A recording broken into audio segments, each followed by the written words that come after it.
Rajkot TRP અગ્નિકાંડમાં તત્કાલીન incharge fire સુપ્રિન્ટેન્ડન્ટના જામીન મંજૂર કરવામાં આવ્યા છે. ઇલેશ ખેરને સુપ્રીમ કોર્ટે જામીન આપ્યા છે. સુપ્રીમ કોર્ટે જુદી જુદી દલીલો સાંભળી જામીન આપ્યા છે. ઇલેશ ખેરના વકીલે જામીન બાબતે દલીલ કરી હતી. ગુનો નોંધાઈને 1 વર્ષ પછી પણ હજુ ટ્રાયલ શરૂ નથી થઈ. ટ્રાયલ શરૂ થાય એ પહેલા જ 5 આરોપીઓ જામીન મુક્ત થયા છે. ટીઆરપી અગ્નિકાંડમાં કુલ 15 આરોપીઓ સામે ફરિયાદ નોંધાઈ હતી.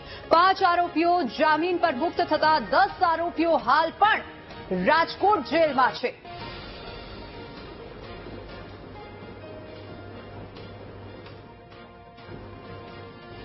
તો 5 આરોપીઓ જામીન પર મુક્ત થતા 10 આરોપીઓ હાલ પણ રાજકોટ જેલમાં છે. અને રાજકોટ ટીઆરપી અગ્નિકાંડમાં તત્કાલીન ઇન્ચાર્જ ફાયર સુપ્રિન્ટેન્ડન્ટના જામીન મંજૂર કરવામાં આવ્યા છે. ઇલેશ ખેરને સુપ્રીમ કોર્ટે જામીન આપ્યા છે.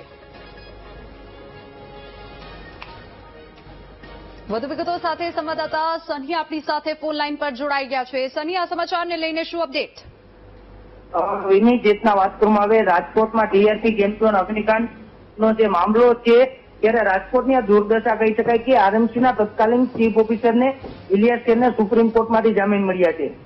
હજી જે તેમની તારીખો પડી રહી હતી તેમના સામે સજા પડવાની કાર્યવાહી કરવાને બદલે તેઓને જામીન ઉપર છોડી દેવામાં આવ્યા છે. ચીફ ફાયર ઓફિસર હોવાથી તેમની ધરપકડ કરવામાં આવી હતી. સુપ્રીમ કોર્ટમાંથી ઇલિયાસ ખેરે વકીલ બાબત દ્વારા જામીન માંગ્યા છે. દલીલ કરવામાં આવી હતી. 1 વર્ષ પહેલા આ ગુનો નોંધાયો હતો ને હજુ ટ્રાયલ કેસ પણ શરૂ નથી થયું ત્યાં તેઓને જામીન મળી ગયા છે. આવી રીતે રાજકોટની કમનસીબી કહી શકાય કે અધિકારીઓને જામીન મળી ગયા છે. અનેક લોકો મોતને પણ ભેટ્યા હતા ટીઆરપી ગેમ ઝોનમાં, પરંતુ આ અધિકારીઓને સજા થાય પહેલા જ તેઓ જામીન મુક્ત થવા લાગ્યા છે. જી શની, આભાર સમગ્ર માહિતી બદલ.